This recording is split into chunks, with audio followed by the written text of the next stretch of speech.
সবাইকে শুভেচ্ছা জানিয়ে শুরু করছি আমাদের নিয়মিত পর্ব দ্য নেক্সট জেন শো। আজকের পর্বটি খুব বিশেষ পর্ব, কারণ আমরা আজকে আমাদের স্টুডিওতে পেয়েছি একজন মহিয়সী নারীকে। সামনে যেহেতু নারী দিবস, তো অগ্রিম সবাইকে নারী দিবসের শুভেচ্ছা। এবং আজকে যিনি আছেন, ওনার পুরোটা জার্নি খুবই, আমি কি বলবো এটাকে, আমি ওনাকে জ্ঞানবান মানি পার্সোনালি, কারণ উনি একাধারে গবেষক, লেখক, এবং ওনার ছোটবেলা থেকে কেটেছে গানের মধ্যে দিয়ে। যেহেতু 21শে বইমেলা চলছে, তো এই বইমেলায় ওনার অনেক বই বেরিয়েছে, পাবলিশ হয়েছে। চলুন তাহলে আমরা ওনার পুরো গল্প শুনবো। অবশ্যই একজন সফল নারী গল্প, একজন শক্তিমান লেখকের জীবনের গল্প আমরা আজকে নেক্সট জেন শোর মাধ্যমে জানতে যাচ্ছি। আমি আছি আপনাদের সঙ্গে দাহানা ডালিয়া, এবং আমাদের সঙ্গে আছেন আজকে আমাদের বিশেষ অতিথি সুমি শারমিন আপু। আপু, আপনাকে অনেক অনেক স্বাগত এবং শুভেচ্ছা। আমাদের স্টুডিওতে আসার জন্য অনেক ধন্যবাদ। আপনাকে অনেক শুভেচ্ছা, শুভ সকাল। আমারও ভীষণ ভালো লাগছে যে এরকম একটা প্রোগ্রামে আসতে পেরেছি। পবিত্র রমজান মাসে আসলে বের হওয়া হয় না, কিন্তু যখন আপনি বললেন যে বই নিয়ে আলোচনা করবেন, তখন মনে হলো যে দায়িত্ববোধ থেকেই আসি। চলছে বইমেলা, ভালো লাগছে। কেমন সাড়া পাচ্ছেন? বইমেলা আসলে সব সময় আনন্দের, উৎসবের। বাঙালির অনেকগুলো উৎসবের মধ্যে বইমেলাটা আমার কাছে উৎসবের মতোই মনে হয়। তো সেই জায়গা থেকে যারা লেখক, তাদের জন্য তো উৎসব, একটা বছরের সারা বছর অপেক্ষা করে থাকি আমরা এই দিনটির জন্য, এই মাসটির জন্য। আর ঠিক তেমনিভাবে পাঠকদের জন্য, যখন আমি পাঠকের কাতারে, যখন আমি বই ক্রেতার কাতারে, তখন মনে হয় যে সারা বছর আমি বই কিনবো, কি কি বই কিনবো, নতুন নতুন বই আসবে। আসলে ব্যাপারটা ভাইস ভার্সার মতন, যে আসলে সম্পূরক পরিপূরক যাই বলি না কেন, তো এই সময় নতুন কিছু বই পাওয়া যায়, এটাও যেমন আনন্দের। আর লেখক পাঠক একটা সমাবেশ ঘটে, একটা সম্মিলন ঘটে, এই ব্যাপারটা আমার কাছে খুব আনন্দ দেয়। এবং আমরা যারা পাঠক আছি এবং আমরা যারা স্বপ্ন দেখি যে কোনো একদিন আমরাও বই লিখবো, বা অনেকের কাছে স্বপ্ন থেকে যায়, বাস্তবতা আর হয়ে ওঠে না, তাদের জন্য মহা উৎসব এই বইমেলা। এবং বইমেলায় গিয়ে আমরা দেখি যে ছোট থেকে বড় সকল ধরনের বই পাওয়া যায়। এবং এবার দেখলাম যে বিশেষ একটি আয়োজন, সেটা হচ্ছে পুতুল নাচ। আমি গিয়েছি, শিশুরা খুব এনজয় করছে শুক্রবারে। তাদের জন্য একটা বিশেষ আয়োজন করা হয়েছে। বইমেলা আসলে বিবর্তনের সাথে সাথে কনসেপ্ট চেঞ্জ হয়ে যাচ্ছে, মানুষের চাহিদা অনুযায়ী অনেক কিছুই চেঞ্জ হয়ে যাচ্ছে, ভালো লাগছে। যেমন যেই জিনিসগুলো হারিয়ে যাচ্ছিল, পুতুল নাচ যেমন একটা আমাদের একটা কালচারের মধ্যে একটা অংশ, তো আমাদের বাচ্চারা জানে না, পরবর্তী প্রজন্ম জানে না, তো সেই জায়গা থেকে খুবই চমৎকারভাবে এটাকে আবার তুলে আনা হয়েছে। গত বইমেলায় আমি দেখেছি যেমন বায়োস্কোপ রাখা হয়েছিল, তো ব্যাপারগুলো তো আসলে আমরা বাবা মা দাদা দাদির কাছে শুনেছি অনেক বড় করে, তো সেই জায়গাগুলো তো আমরা পাচ্ছি। আবার যেমন আগে যেমন বাচ্চাদের বই আলাদা করে খুঁজতে হতো, এখন সেটা হয় না। শিশু প্রহর বলে আলাদা একটা জায়গায় আছে যেখানে বাচ্চাদের বই স্পেশালি পাওয়া যায়। তো যার জন্য এই ভাগ ভাগ অংশগুলো হয়ে যাওয়ায় পাঠকদের জন্য খুব সুবিধা হয়েছে। এবং যারা লিখছে তারাও কিন্তু ভাবছে যে আচ্ছা, আমার তো এই দিকে বই আছে, ওই দিকে নেই। যেমন আমার কথাই যদি বলি, যেমন শিশু প্রহরে আমার বই ছিল না, আমার মনে হতো আহারে আমার পাঠকগুলি মনে হয় চলে যাচ্ছে না এদিকে। তারপরে আমার মনে হয়েছিল যে আমি মনে হয় ওই জায়গাটা হারাচ্ছি। আমি তারপরে আবার চেষ্টা করলাম যে ছোটবেলায় আমরা কেমন বই পড়তাম, আমি কি একটু শিশুদের বই লিখতে পারি। তারপরে আমি আমার শৈশবে ফিরে যে সেই স্মৃতিগুলো চিন্তা করে বাচ্চাদের জন্য লেখার চেষ্টা করলাম। এবং এখন শিশু প্রহরেও আমার প্রচুর বই, এবং শিশু কিশোরদেরকে নিয়ে কাজ করতে খুব ভালো লাগে, কারণ ওরাই তো আমাদের আসলে প্রজন্ম পরম্পরায় যদি বলি, ওদের জন্যই আমাদের লেখা, ওদের জন্যই আমাদের কলম, ওদের জন্যই আমাদের রেখে যাওয়া। আর একটা নতুন বই যখন বইমেলায় আসে, একটা সন্তান ভূমিষ্ঠ হওয়ার পরে যে আনন্দ, একটা নতুন বইয়ের মলাটের গন্ধ, কাগজের সুবাস, এটা আসলে একটা লেখককে অসম্ভব আন্দোলিত করে। সারা বছর অপেক্ষায় থাকি আমার নতুন বইটা আমি দেখব। জি। তো এই আনন্দটুকু আমি আসলে অনেক বেশি উপভোগ করি। আচ্ছা আপু, আমরা যখন মেলায় যাই, বই দেখি, আমাদের সবার আগে চোখে হচ্ছে মলাটের দিকে, কাভার, জি, যে কাভারটা দেখতে খুবই রঙিন বা মজার কিছু কার্টুন থাকে, ওই বইগুলো কিনতে ইচ্ছা করে। আসলে কি মানে সত্যি কথা বলতে কি কাভার কি গুরুত্ব বহন করে? অবশ্যই। আমি যে লেখককে চিনি না, সেই বইয়ের প্রচ্ছদটা যদি আমাকে আকর্ষণ করে, তাহলে আমি বইটা তখন হাতে নিব। জি। একটা লেখকের জন্য একটা পাঠক তার বইটা হাতে নিয়েছে, আমার কাছে মনে হয় এটাই অনেক বড় পরম প্রাপ্তি। কিনলো কি কিনলো না সেটা পরের বিষয়, ব্যবসায়িক দৃষ্টিভঙ্গি তো আমার দেখার বিষয় না, সেটা প্রকাশকের দেখার বিষয়। কিন্তু যখন একটা বই হাতে নেয় তখন বোঝা যায় যে নিশ্চয়ই প্রচ্ছদটার কারণেই নিয়েছে, প্রচ্ছদটা তাকে একটা অচেনা লেখককে চিনতে সাহায্য করেছে। তো সেই জায়গা থেকে প্রচ্ছদ ব্যাপারটা আমাকে অনেক বেশি টানে। এবং একটা স্পেশাল বিষয় হলো যে আমার সব বইয়ের প্রচ্ছদই আমার করা। খুবই সুন্দর। আপনার প্রচ্ছদগুলো আমি দেখেছি, এবং এটা যদি একটু দেখাই আমাদের দর্শক মণ্ডলীকে, বাচ্চাদের জন্য একটি লেখা বই আরো আছে ঠাকুর, আরো আমরা একে একে দেখব। আপু, আমরা যদি এই বই সম্পর্কে একটু জানতে চাই। এই বইটা আসলে আমার ছোটবেলার একটা হিস্ট্রির মতন, কিংবা মাইথোলজি যদি বলেন। আমি অনেক ছোটবেলায় এত সুন্দর কালারফুল কাভারে বই পাওয়া যেত না একটা সময়, তো এবং সেগুলোর প্রচুর দাম ছিল। তো বাবা মার কাছে যে বইগুলোর দাম অনেক বেশি, চাইতে সাহস পাইতাম না। আমরা জেলা শহরে থাকতাম, দিনাজপুরে। তো সেই সময় একবার একটা মেলা হলো যেখানে বিদেশি বইয়েরও সম্ভার ছিল, রাশিয়ান বই ছিল কিছু। তো রাদুগা প্রকাশনীর রাশিয়ান বই। তো তখন দেখেছিলাম ছোট ঘোড়া নদী পার হয়। গল্পটা খুব আবছা আবছা মনে ছিল আমার, আসলে এইভাবে পুরোপুরি মনে নেই। তো তারপরে আমি চিন্তা করলাম যখন আমি ছোটদের বই লিখবো আমি একটু পড়ি। তো সেই ছোটবেলার যেই কল্পনার জগতের যেই স্বপ্নগুলো ছিল, যেই ছোট ছোট গল্পগুলো ছিল, গল্পগুলো তো কাল্পনিক। এরকম হলে কি হবে, ওরকম হলে কি হবে, বাস্তবের সাথে আসলে তেমন মিল থাকে না বাচ্চাদের কল্পনা। তো সেই ছোটবেলার কল্পনাটাকে আমি আসলে এই যে ছোট্ট ঘোড়া টিমে তুলে এনেছি। এবং সেই যে ছোটবেলার যে স্বপ্ন ছিল যে একটা ঘোড়ার বই পড়ে আমার খুব আন্দোলিত হয়েছিলাম, আমি কিন্তু আবার ঘোড়ার বই লিখেছি। এরকম আমার হলদে হালুম বাঘ, তারপরে ছোট্ট হাঁসের ছানা, তো অনুবাদ করা কিছু বই আছে যেগুলো বিদেশি বই থেকে অনুদিত। আমি অনেক চেষ্টা করেছি এই জায়গাটাকেও টাচ করতে, কারণ অনুবাদ গ্রন্থ মানুষকে অনেক টানে। যারা বিদেশি, যারা দেশের বাইরের অন্য কালচার পড়তে যায়, তো সেইটাতে আমার হস্তক্ষেপ তেমন ছিল না। তো মনে হলো আচ্ছা আমি এইটাতে একটু কাজ করার চেষ্টা করি। একটু একটু করে অনুবাদ শুরু করেছি। অনুবাদটা আমাকে টানছে, কারণ অনুবাদ গ্রন্থগুলি অন্য দেশের কালচার, অন্য দেশের সংস্কৃতি সম্পর্কে আমাদেরকে জানতে সাহায্য করে। অনেক অনেক বই লিখেছেন আপু আপনি, ইভেন কি ছোট থেকে কিশোরী এবং বড়রা যারা পড়তে চাইলে অনেক ধরনের বই সংকলন আছে আপনার, এবং সব গল্প আসলে শুনতে গেলে আজকে সময় কাভার হবে না। তবুও আমরা চেষ্টা করব আপুর থেকে আরো ওনার জীবনের আরো দিক আছে যেগুলোতে উনি সফলতা অর্জন করেছেন, সেগুলো ব্যাপারেও আমরা জানবো।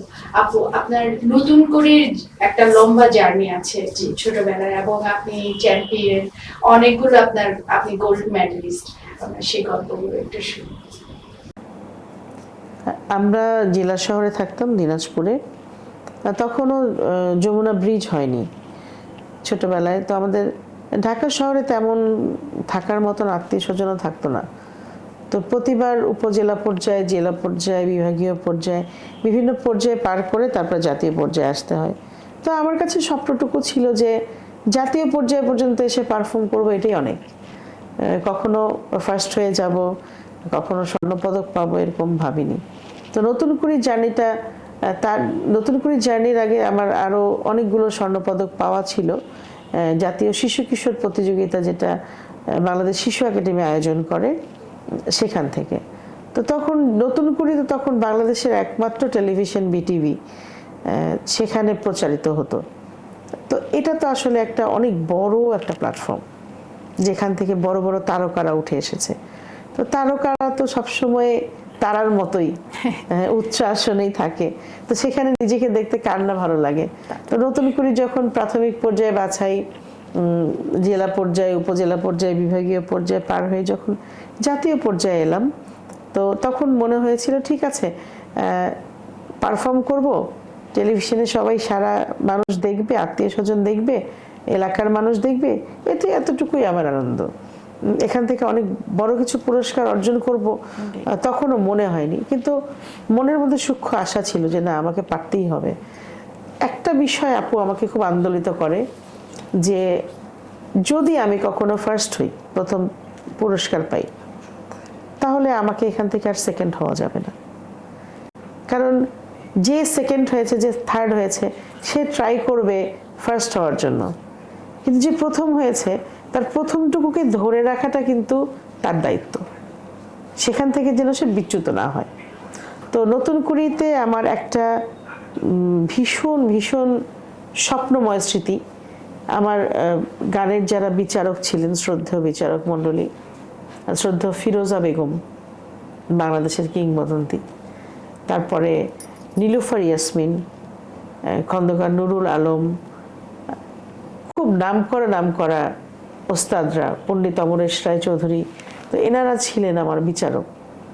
তো এনাদেরকে আমরা সবসময় টেলিভিশনে দেখি, এনাদেরকে চোখের সামনে দেখাটাই তো বিশাল স্বপ্নের ব্যাপার, স্বপ্ন পূরণের ব্যাপার। ঠিক নতুন করে আসলে প্রতিটা ধাপে ধাপে একটা শিশুর মনের অন্তরের স্বপ্নগুলো পূরণ করে দিয়েছিল। আর যখন চ্যাম্পিয়ন হলাম, ফিরোজা বেগমের মানে কাছ থেকে যখন ঘোষণাটা আসলো যে আমি প্রথম হয়েছি, এটা ছিল আমার জন্য মানে সমস্ত জীবনের পরম প্রাপ্তি। আসলে এইটা আমার জন্য একটা অনেক বড় অনুপ্রেরণা, যে এত বড় একটা মহিয়সী নারী, বলবো না, বাংলাদেশের কিংবদন্তি শিল্পীর কাছ থেকে আমি আমার ঘোষণাটি শুনেছিলাম, এবং পরবর্তীতে প্রধানমন্ত্রীর হাত থেকে স্বর্ণপদক নেয়া, এগুলি তো মানে গতানুগতিক যে সিস্টেমের মধ্যে পড়ে, প্রোটোকলের মধ্যে পড়ে, সেটাও একটা অনেক বড় বিষয়। তো ওই স্মৃতিগুলো আসলে আমার এখনো মনে হয় যে ওই দায়িত্ববোধটা রয়ে গেছে, যে আমি ওই জায়গা থেকে উঠে এসেছি, অতএব ব্যাপারটাকে আমাকে কন্টিনিউ করতে হবে। তাহলে পরবর্তী প্রজন্মকে আমরা কি বলবো, শুধু গল্পই করে যাবো, আসলে তা তো না, কিছু রেখে যেতে হয়। যেমন সন্তানের পাশাপাশি যেমন বই রেখে যাচ্ছি, বইগুলো যেমন থাকবে, ঠিক তেমনই মনে হয় যে আমাদের শিল্পীদের দায়িত্ববোধ থাকা উচিত, যে পরবর্তী প্রজন্মের জন্য ভালো ভালো সঙ্গীতের ধারাবাহিকতায় যেই সঙ্গীতগুলো রয়েছে, নজরুল সঙ্গীত, আধুনিক মৌলিক গান, এরকম আমাদের রেখে যাওয়া উচিত। এবং এর পরবর্তীতে আপনি এখনো গান করে চলছেন, এবং গানের আপনার ভীষণ একটা কি বলবো, লম্বা জার্নি তো অবশ্যই, আপনার সেখানে সাধনাও আছে।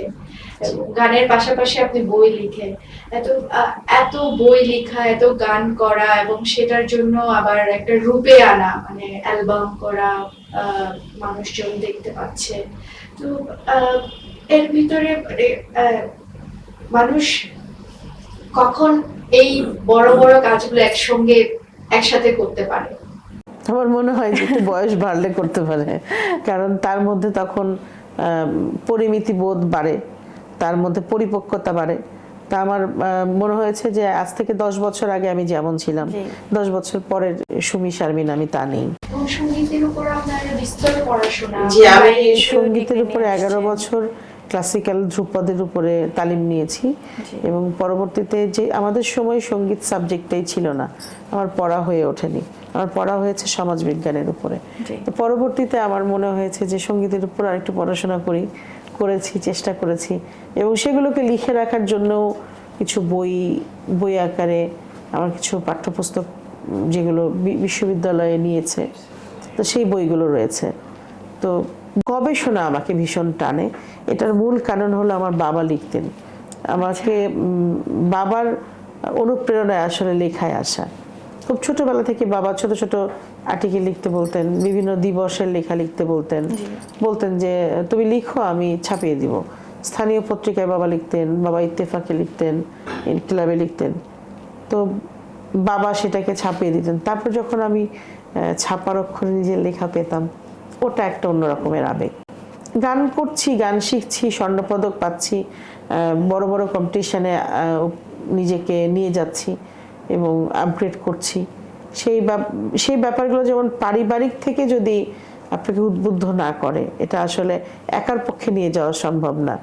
তো পারিবারিকভাবে আমার পরিবার আসলে আমাকে, আমার ভাই বোনরা, বাবা মা প্রচণ্ড সহযোগিতা করেছে। আমার যতগুলো অ্যাচিভমেন্ট ধরে নেন সবগুলো তাদেরই। আর পরবর্তীতে বই লেখাটা আসলে এমন একটা জায়গা যেটা কন্টিনিউ করা যায়, সারা জীবন কন্টিনিউ করা যায়। আপনি মৃত্যুর আগ পর্যন্ত যদি আপনি সুস্থ থাকেন, আমার মনে হয় আপনি লিখতে পারবেন। আর কেন জানি মনে হয়েছে যে আমার সন্তানের মতন বইগুলো আমার অবর্তমানে এই বইটা আমার প্রতিনিধিত্ব করবে, এই জায়গাটা থেকে লিখতে ইচ্ছা করে, পড়তে ইচ্ছা করে অনেক বেশি।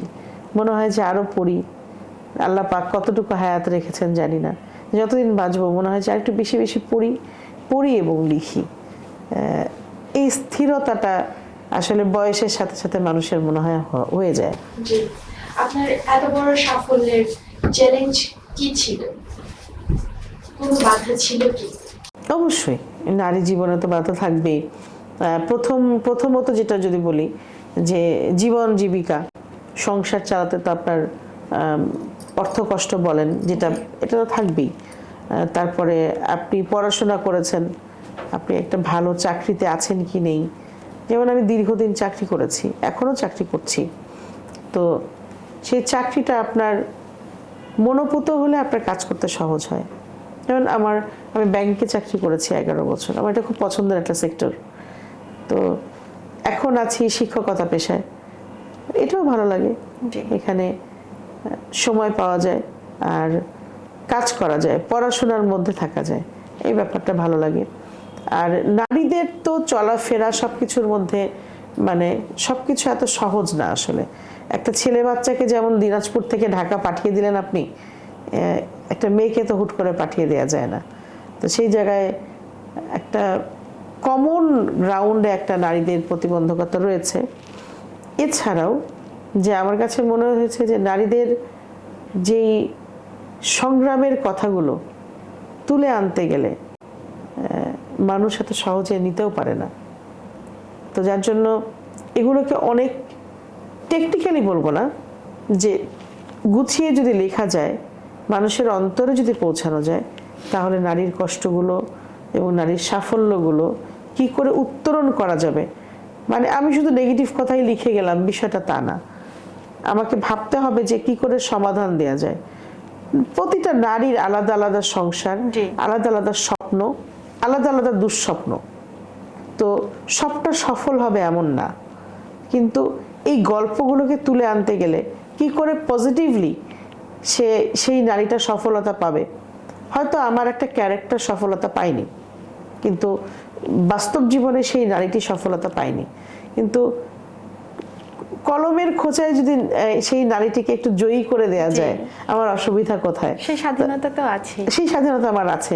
তো তখন মনে হয় যে পজিটিভলি কি কি কাজগুলো করলে আমাদের পরবর্তী নারী সমাজ এগিয়ে যাবে এবং পরবর্তী প্রজন্ম এগিয়ে যাবে, সেই কলমে আমাদের লেখা উচিত। সেই ওয়ে আউটগুলি বলে দেওয়া উচিত, পথগুলো বলে দেওয়া উচিত, যে এভাবে এভাবে করলে এই ভুলগুলো হবে না, এই কাজগুলো আরো সহজ হয়ে যাবে। তা কলমের খোঁচায় যদি কাউকে বিজয়ী করে দেয়া যায়, তা আমি সেই কাজটাই করি। একজন নারী শিল্পী এবং একজন নারী লেখক হিসাবে কেমন বাস্তবতার মুখোমুখি করেছেন? প্রথমত আমার যেটা প্রথম বাস্তবতা খুবই পজিটিভ, যেটা হলো আমি আমার পরিবার থেকে প্রচণ্ড সাহায্য পেয়েছি। আমার বাচ্চা, আমার ছেলে, আমার হাজব্যান্ড, তারা আমাকে অসম্ভব হেল্প করে। যে আমি রাত জেগে লিখছি, তারা কোনো ডিস্টার্ব ফিল করে না। কিংবা আমার বইটা নিয়ে আমি ছোটাছুটি করছি, প্রেসে যাচ্ছি, প্রচ্ছদ করছি, এত কাজ করছি, তারা কখনো ডিস্টার্ব হয় না। এবং তারা তাদের সামর্থ্য দিয়ে, সবটুকু সামর্থ্য দিয়ে তারা আমার পাশে থাকে। এটা হলো প্রথম চ্যালেঞ্জ। মানে অনেক বড়ভাবে সাফল্যে এগিয়ে যাওয়ার একটা অনেক বড় পদক্ষেপ যদি পরিবার আপনার পাশে থাকে। তো সেই জায়গা থেকে আমি আসলে অনেক বেশি প্রিভিলেজ যে আমার বাবা মা প্রথম জীবনে তো আমাকে হেল্প করেছি, ভাই বোনরা হেল্প করেছি, পরবর্তী জীবনে আমার হাজবেন্ড এবং আমার সংসারে আমার বাচ্চা সবাই আমাকে প্রচন্ড সাহায্য করে, যার জন্য আজকে আমি আপনার সামনে বসে আছি। এটা আমাদের সৌভাগ্য। আপনার কথা শুনছি, যে কথাগুলো বইয়ে লেখা আছে মনে হচ্ছে সেটা শুনছি স্বয়ং আপনার থেকে, এটা বড় পাওয়া। আর যেটা জানতে চাচ্ছিলাম, এই যে আপনি শুধু গল্প লিখেন না, আপনার পাঠ্য বই এখন বিশ্ববিদ্যালয়গুলোতে পড়ানো হয়। আলহামদুলিল্লাহ। জি। এটা এটা একজন লেখককে অনেক কি বলবো, অনেক উচ্চ স্তরে নিয়ে যায়, যে পড়াশোনা। আমার কাছে মনে হয় উচ্চ স্তরের থেকেও বড় কথা যে দায়িত্ববোধ বাড়ায়, যে আমি লিখেছি কিন্তু সমাজ আমাকে একটা প্ল্যাটফর্ম দিয়েছে, আমাকে একটা সম্মানজনক একটা অবস্থান দিয়েছে, সেখান থেকে আমার আরো অনেক বেশি লেখা উচিত এবং লেখার জন্য আরো অনেক বেশি পড়া উচিত, কারণ পারফেক্টলি না পড়লে আসলে ভালো লেখা যায় না এবং সঠিক জিনিস তুলে আনতে হবে। যেমন আমি যখন গবেষণার কাজ করেছি, নৃগোষ্ঠী নিয়ে কাজ করেছি, এটা আমার খুব পছন্দের একটা সাবজেক্ট। তো শুধু পড়ে গেলাম আর লিখে গেলাম হয় না, আমি সেই এলাকাগুলোতে গিয়েছি, সেই সম্প্রদায়দের সাথে ওঠা বসা করার চেষ্টা করেছি, তাদের উৎসবগুলোর সাথে থাকার চেষ্টা করেছি, নিজের অ্যাটাচমেন্টটাকে নিশ্চিত করেছি, তারপরে লিখেছি। তারপরে যে সমাজপতি, ভূপতি, তাদের যেই গুরুজনেরা আছেন তাদেরকে আমি লেখাটা পাঠিয়েছি যে তাদের সম্প্রদায়ের লেখাটা কতটুকু অথেন্টিক হলো। তো তারা যখন আমাকে অ্যাপ্রুভাল দিয়েছে, সেটাকে আবার রিচেক করিয়েছে আরেকজনের মাধ্যমে। তো এরকম এই যোগাযোগগুলো করে এই এক একটা অধ্যায় লিখতে, একটা বই লিখতে, গবেষণার বই লিখতে আমার আসলে 4 বছর 4.5 বছর লেগে যায়। আর তারপরেও মনে হয় যখন বইটা হাতে পাই, মনে হয় যে পরবর্তীতে আমি বইটাকে আরেকবার আরেকটু সুন্দর করে রিভিউ করব, আমার মনে আরো ইনফরমেশন দেওয়া উচিত ছিল। এই জিনিসটা তো আসলে থাকবেই। তো চেষ্টা করি যে দায়িত্ববোধের জায়গা থেকে, যেহেতু ধরেন আমি সফল জয়িতা নারী পদক পেয়েছি, তারপরে আমি আলোকিত নারী পদক পেয়েছি, এই যে আমার যে এই বইটি রয়েছে এখানে জল কিশোরী, এই বইটিতে আমি আলোকিত নারী পদক পেয়েছি। তো আপনি প্রচ্ছদটা আপনার সামনে তুলে ধরেন। এখানে দেখা যাচ্ছে বইটার নাম হলো জল কিশোরী। মেয়েরা জলের মতো পবিত্র, মেয়েরা জলের মতো সরল, মেয়েরা জলের মতন সব জায়গায় অ্যাডজাস্টেবল, এবং মেয়েদের মনটা ভীষণ কিশোরী সব সময়। আপনার মা হোক, দাদি হোক, নানি হোক, কিংবা আপনি হন, তারা সবসময় তাদের ভিতরে একটা কিশোরী মন লালন করে।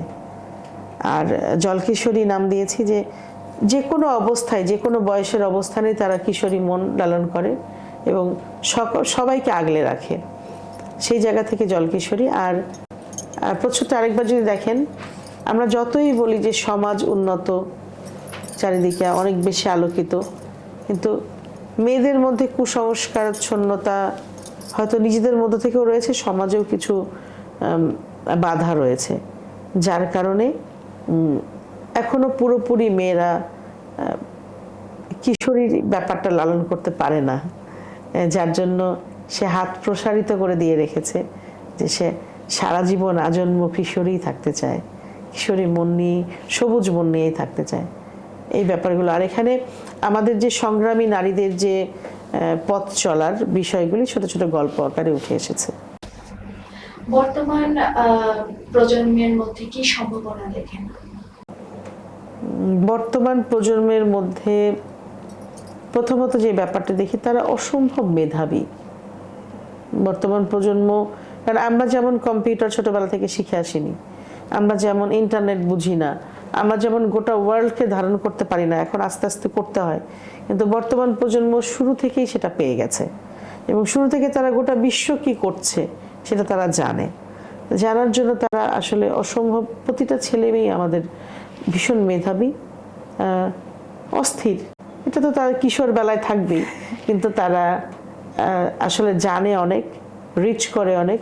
এবং বাংলাদেশের এখন বর্তমানে প্ল্যাটফর্মগুলো এমন অনেক বড় বড়ভাবে উন্মুক্ত, যেমন ধরেন যে বিভিন্ন অলিম্পিয়াড, গণিত অলিম্পিয়াড, ফিজিক্স অলিম্পিয়াড, বাংলা ভাষার অলিম্পিয়াড এরকম রয়েছে। এই যে আয়োজনগুলো, এগুলোর সাথে বাচ্চারা নিজেকে অনেক বেশি সম্পৃক্ততায় নিজেকে অনেক দূর নিয়ে যাচ্ছে এবং অ্যাটেন্ড করছে। আমার ছেলেই যেমন ইংলিশ ল্যাঙ্গুয়েজ ক্লাবের প্রেসিডেন্ট, তো প্রেসিডেন্ট তো একবারে হয়নি, তো নিশ্চয়ই সে ছোটবেলা থেকে ক্লাস 9-10 থেকে ল্যাঙ্গুয়েজ ক্লাবটা তার ভালো লাগার জন্য সেখানে সে ভাষার ক্লাবটা, এটার সাথে সে অ্যাড হয়ে হয়ে হয়ে হয়ে ব্রিটিশ কাউন্সিল, কতগুলো জায়গার সাথে সে জড়িত হয়ে গেছে।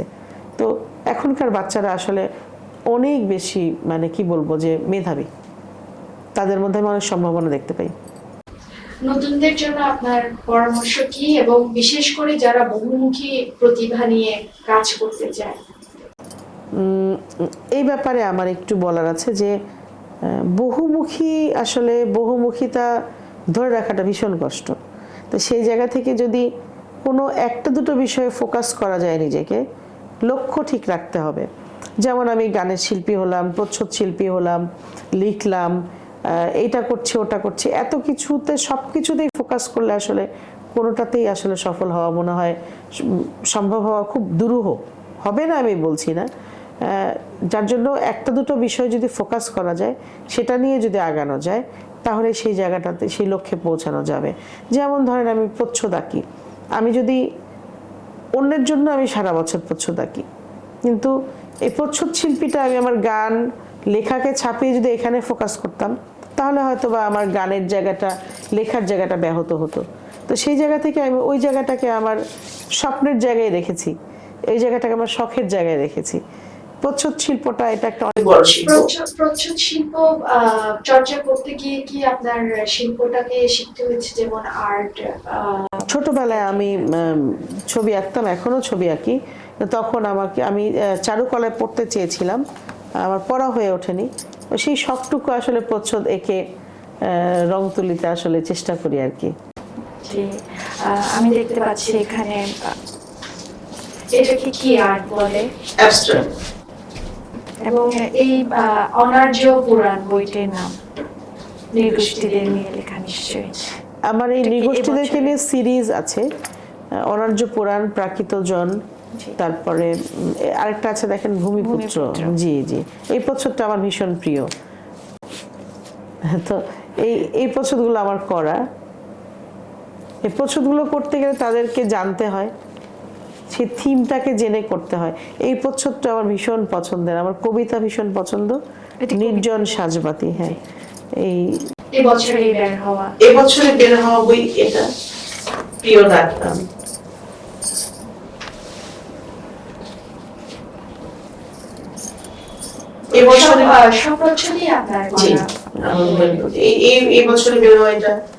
বাঙালির বচন প্রবচন, আমরা খনার বচনের নাম শুনেছি, আবার এলাকা ভিত্তিক কিছু প্রবচন রয়েছে, সেগুলোকে ধরে রাখার দায়িত্ব আমাদের আসলে। এগুলো এই বিষয়টা আমাকে খুব বেশি টাচ করে। তো পড়েছি হ্যাঁ, তো এটার এলাবোরেশন, যেটা ব্যাপ্তি নিয়ে লেখার চেষ্টা করেছি এই বইটিতে।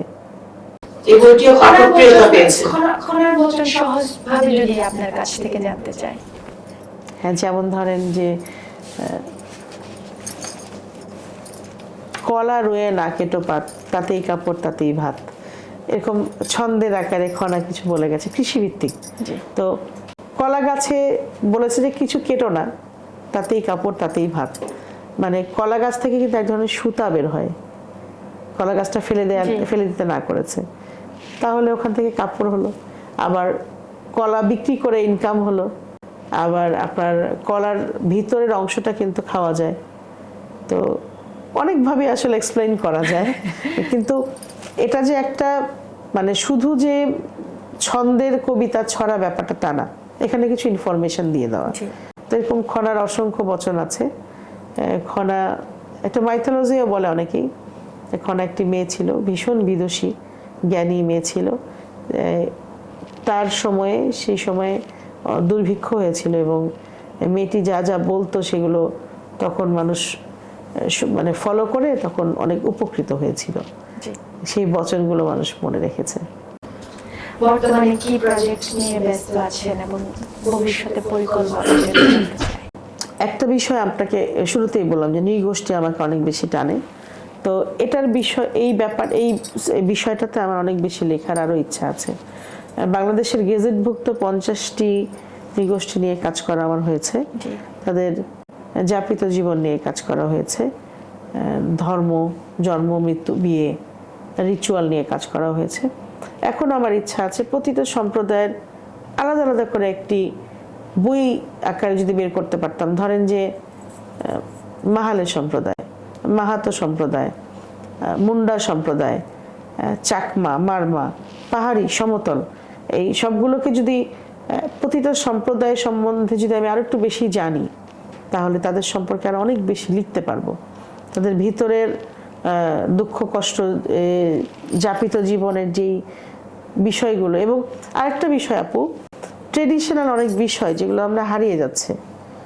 আমাদের গুরুজনরা চলে যাচ্ছেন, গুরুজনরা মারা যাচ্ছেন, যেটা সমাজপতিরা চলে যাচ্ছেন, যাদের কাছ থেকে আমরা জানতে পারতাম ওই সম্প্রদায়ের ঐতিহ্যটা। তো সেই ঐতিহ্যগুলো যদি আমরা লিখে রাখি, পরবর্তী প্রজন্ম জানতে পারবে। আরেকটা বিষয় আমাকে আরেকটা মনে হয়েছে যে আমার কাজ করা উচিত ভাষা। যেমন বিভিন্ন ভাষা, সম্প্রদায়ের ভাষাগুলো যদি আমরা না বইয়ের আকারে তুলে না নিয়ে আসি, তাহলে ভাষাগুলো থাকবে না। প্রতিটা সম্প্রদায়ের আলাদা আলাদা ভাষা আছে, সেই ভাষার উপরে বই থাকা উচিত। তো আমার যদি সুযোগ হয় কখনো এটার উপরে কাজ করব। হালকা কাজ করেছি আমি কিছু, যেমন ডিজিটাইজেশন, ভাষা ডিজিটাইজেশনের বিষয়টা এসছে। কিছু ভাষা এখন সরকারি বেসরকারি উদ্যোগে ডিজিটাইজেশন করা হয়েছে, যেমন মৌ ভাষা। তো এরকম অনেকগুলো ভাষাই করার চেষ্টা করা হচ্ছে। এটার সাথে নিজেকে সম্পৃক্ত করতে পারলে আমার ভালো লাগবে। আর ব্যক্তিগতভাবে আমি আরও পড়ব, আরও জানবো এবং সেই মানুষগুলোর কাছাকাছি যাওয়ার চেষ্টা করব, তাদের অজানা বিষয়গুলোকে তুলে আনার চেষ্টা করব। আবার এমনও যদি হয় তাদের কোনো পৌরাণিক ঘটনা আছে, সেগুলো যদি তুলে আনতে পারতাম তাও আমার ভালো লাগতো। যেমন ধরেন যে আমি গিয়েছি টেকনাফ বেড়াতে, দেখলাম মাথিনের কূপ। তো মাথিনের কূপের একটা হিস্ট্রি আছে। তো ঠিক তেমনই এই হিস্ট্রিগুলো যদি আমরা, মাইথোলজি যে ব্যাপারগুলো, মিথ, এগুলো সত্যি হতে পারে, নাও হতে পারে, পৌরাণিক আবার সত্যি, কল্পিত। তো এগুলো যদি আমরা তুলে এনে গল্প আকারেও লিখতে পারি, কিংবা অবলম্বনে যদি আমি বলি যে মাথিনের কূপ অবলম্বনে এই গল্পটি, তাও তো মাথিনের কূপ বলে যে এই বিষয়টা ছিল মানুষ জানতে পারবে। এবং ইত্তেফাকে আমার লেখাটা এসেছে, ভালো লেগেছে। তারপরে সুবিধা বঞ্চিত শিশুদের নিয়ে লিখতে ইচ্ছা করে, কিশোরদের নিয়ে লিখতে ইচ্ছা করে। যে আমরা যেমন কিশোর বয়সে একটা বই পেলে খুব আগ্রহ নিয়ে পড়তাম, কিংবা আমার কয়টা গল্পের বই আছে আমি গুনতাম। তো এখনকার কিশোরদের মধ্যে ইন্টারনেটে সবকিছু পেয়ে যাচ্ছে, পড়ে ফেলছে, কিন্তু মলাটবদ্ধ আকারে তাদেরকে পড়ায় ফিরায় আনার দায়িত্ব আমাদের। তাই জন্য কিশোর সাহিত্য নিয়ে কাজ করতে অনেক বেশি ইচ্ছা করে। আমার ছেলেকে বড় হতে দেখছি, তার কি কি চাহিদা, তার কোন টাইপের বই পছন্দ, সেই চিন্তা করে করে আসলে যদি আমি আমার চিন্তাগুলো আমি প্রতিফলন করার চেষ্টা করছি। সব লেখক সবার জায়গা থেকে যেভাবে চেষ্টা করে, তারাও তো আরো অনেক বেশি শক্তিশালী। শিশুদেরকে নিয়ে, কিশোরদেরকে নিয়ে লিখছে, আরো বেশি বেশি লিখতে হবে, কারণ তারাই আমাদের আসলে পরবর্তী প্রজন্ম, তারাই আমাদের প্রতিনিধিত্ব করবে, আমাদের সমাজকে প্রতিনিধিত্ব করবে, আমাদের দেশকে প্রতিনিধিত্ব করবে, আমাদের সংস্কৃতিকে প্রতিনিধিত্ব করবে। সো দ্যাট তাদের জন্য আমাদের কিছু রেখে যাওয়া উচিত। আমরা একেবারে অনুষ্ঠান শেষে চলে আসছি আপু।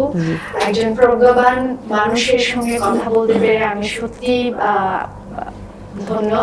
এবং অমর একুশে বইমেলায় উৎসবটা মনে হয় আমাদের স্টুডিওতে চলে এলো, মনে হচ্ছে উৎসব মুখর। আজকে বই নিয়ে অনেক আলোচনা হলো এবং বিস্তর আপুর কাছ থেকে আরো অনেক গান নিয়ে ওনার যে আরো জার্নি এবং ওনার সামনে আরো অ্যালবাম আসছে, এগুলো আর বলতে পারছি না কারণ সময়ের অভাবে।